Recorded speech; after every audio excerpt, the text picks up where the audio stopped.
Capítulo 6. Avaliação da capacidade. Objetivos deste capítulo: explicar conceito de capacidade e funcionalidade, discutir capacidade residual versus capacidade plena, explicar a classificação internacional de capacidade, funcionalidade e saúde, OMS, o papel do teste de campo, responsabilidade civil e criminal do médico do trabalho em casos de erro ou discriminação. Em 1920, Rui Barbosa tratou da equidade entre os desiguais em sua oração aos moços. A regra da igualdade não consiste senão em quinhoar desigualmente aos desiguais, na medida em que se desigualam. Tratar com desigualdade a iguais ou a desiguais com igualdade seria a desigualdade flagrante e não igualdade real. Se a sociedade não poder igualar aos que a natureza criou desiguais, cada um, nos limites de sua energia moral, pode reagir sobre as desigualdades nativas, pela educação, atividade e perseverança, tal a missão do trabalho. Dessa forma, não se pode confundir deficiência com incapacidade para o trabalho. A alteração de função e da estrutura do corpo é atributo do indivíduo e impõe ao mesmo comprometimento em sua capacidade funcional, enquanto que a incapacidade é o comprometimento total em relação às exigências de determinada atividade na avaliação da capacidade funcional residual. A capacidade para a realização do trabalho é definida como a relação de equilíbrio entre as exigências de uma dada função ou atividade e a habilidade do indivíduo para realizá-las.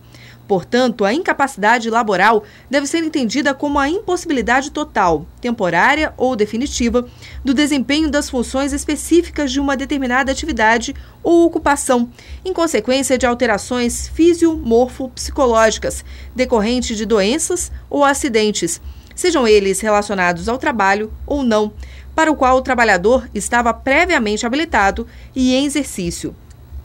É sempre personalizada e específica para aquele trabalhador naquela atividade e referente às condições e ao momento da avaliação.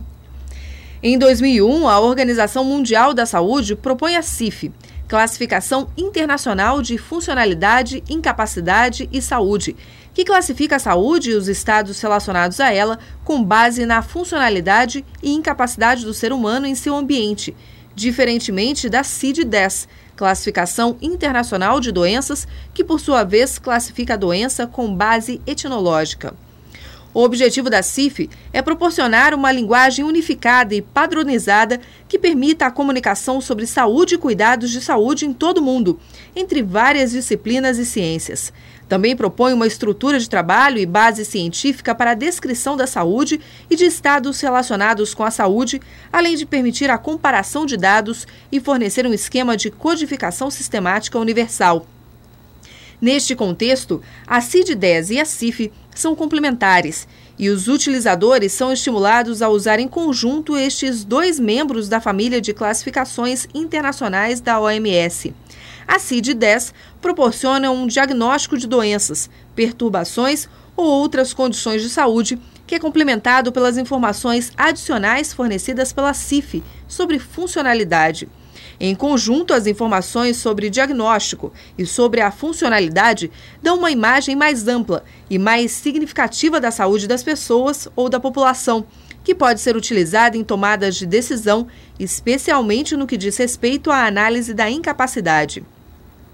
A CIF estrutura as informações em duas partes. 1. Funcionalidade e incapacidade. E 2. Fatores contextuais. Cada parte possui dois componentes. Os componentes da funcionalidade e incapacidade são o corpo, suas funções orgânicas e as estruturas anatômicas, e atividades e participação, que contempla a funcionalidade nos âmbitos individual e social. Os componentes dos fatores contextuais são os fatores ambientais e fatores pessoais. Este último componente não é classificado pela CIF devido às grandes variações culturais e sociais associadas a ele. O conceito de incapacidade deve ser aplicado de forma sistêmica, levando-se em conta o grau da limitação, a duração da jornada de trabalho, comorbidades, a tarefa a ser desempenhada, as exigências do cargo e o local de realização do trabalho. Quanto ao grau, a incapacidade pode ser considerada como parcial ou total. Parcial, quando ainda permite a permanência do trabalhador em atividade, apesar das limitações e restrições, e a incapacidade total, aquela que gera a impossibilidade de permanecer no trabalho. Considerando que na incapacidade parcial deve-se avaliar a necessidade do trabalhador ao realizar maior esforço para o desempenho da mesma atividade em relação aos demais trabalhadores, as adaptações do posto e dos processos de trabalho ou do uso de medicamentos, órteses e próteses. Em relação à duração, a incapacidade pode ser classificada como temporária ou permanente. Temporária é aquela para a qual se pode esperar recuperação dentro do prazo previsível. Já a incapacidade permanente, quando se avaliar que não será reversível em prazo previsível e utilizando os recursos da terapêutica e reabilitação disponíveis no momento. São conceitos da CIF. Funções do corpo. São as funções fisiológicas dos sistemas orgânicos, incluindo as funções psicológicas. Estruturas do corpo. São as partes anatômicas do corpo, tais como órgãos, membros e seus componentes. Deficiências são problemas nas funções ou nas estruturas do corpo, tais como um desvio importante ou uma perda. Atividade é a execução de uma tarefa ou ação por um indivíduo. Participação é o envolvimento de um indivíduo numa situação da vida real. Limitações da atividade são dificuldades que o indivíduo pode ter na execução de atividade. Restrições na participação são problemas que o indivíduo pode enfrentar quando está envolvido em situações da vida real. Fatores ambientais constituem um ambiente físico, social e atitudinal em que as pessoas vivem e conduzem sua vida. A CIF utiliza o sistema alfanumérico, no qual as letras B, S, D e E são utilizadas para indicar funções do corpo, estruturas do corpo, atividades e participação, e fatores ambientais, respectivamente. Essas letras são seguidas por um código numérico que começa com o número do capítulo, 1 dígito, seguido pelo segundo nível, 2 dígitos, e o terceiro e o quarto níveis, 1 dígito cada. A versão resumida da CIF contempla 2 níveis apenas. Exemplo: B167, funções mentais da linguagem, onde B indica funções do corpo, seguido do dígito 1, que representa o primeiro capítulo do componente, funções mentais, e por fim, 2 dígitos, 67, indicam o segundo nível. B1670, recepção da linguagem. 0 indica o terceiro nível. B16.700, recepção da linguagem oral. O segundo 0 indica o quarto nível. O código corresponde a uma categoria mais ampla da CIF, seguida de subcategorias mais detalhadas. Qualquer indivíduo pode ser classificado por uma série de códigos independentes ou interrelacionados. O código completo exige um qualificador, que denota a gravidade do problema e é codificado por 1, 2 ou mais dígitos, após um ponto separador. É necessário que haja ao menos um dígito qualificador para que o código tenha significado. Exemplo: componente, estruturas do corpo. Primeiro qualificador. Qualificador genérico com a escala negativa, utilizado para indicar a extensão ou magnitude de uma deficiência. Exemplo: S730.3, indica uma deficiência grave do membro superior. Segundo qualificador. Utilizado para indicar a natureza da mudança na estrutura do corpo em questão. 0, nenhuma mudança na estrutura. 1, ausência total. 2, ausência parcial. 3, parte suplementar. 4, dimensões anormais. 5, descontinuidade. 6, desvio de posição. 7, mudanças qualitativas na estrutura, incluindo retenção de líquidos. 8, não especificada. 9, não aplicável.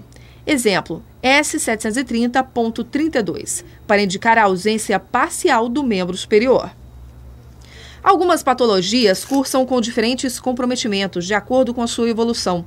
Um bom exemplo disso são as atropatias, sendo que a sua classificação, com base na CID-10, não esclarece o modo com que este paciente convive com a doença e ainda como se locomove e como trabalha. A utilização da CIF pelo médico do trabalho permite descrever a capacidade laborativa de qualquer indivíduo de forma mais assertiva, principalmente de pessoas com deficiência, pois esclarece as condições individuais e evidencia as possibilidades e a capacidade do ser humano. A identificação da incapacidade versus possibilidades de adaptação na prática médica torna-se mais clara, beneficiando o entendimento das condições das pessoas em todos os aspectos da vida e permite direcioná-las corretamente, proporcionando melhor bem-estar. E não se pode esquecer o aforisma de Hipócrates, primum non nocere. Em primeiro lugar, não causar dano. Se a realização do trabalho pode vir a acarretar no agravamento da alteração funcional e da estrutura do corpo do indivíduo, ou se é incompatível com a elas, ou ainda se colocar em risco a segurança, integridade física e bem-estar do trabalhador, de terceiros ou de instalações da empresa, isso pode ser suficiente para, nestas situações específicas, considerá-la como inadequada ou implicar na recomendação de restrições, salvaguardas e possibilidades de adaptação. Checkbox. Ao final deste capítulo, você deve saber que a CIF, Classificação Internacional de Funcionalidade, Incapacidade e Saúde, classifica a saúde e os estados relacionados a ela com base na funcionalidade e incapacidade do ser humano em seu ambiente. A CID-10 proporciona um diagnóstico de doenças, perturbações ou outras condições de saúde, que é complementado pelas informações adicionais fornecidas pela CIF sobre funcionalidade. O conceito de incapacidade deve levar em conta o grau da limitação, a duração da jornada de trabalho, comorbidades, a tarefa a ser desempenhada, as exigências do cargo e o local de realização do trabalho. A identificação da incapacidade versus possibilidades de adaptação na prática médica torna-se mais clara com o uso da CIF, proporcionando um melhor bem-estar às pessoas com deficiência. Saiba mais acessando os documentos legais no site da ANAMT e da Rede.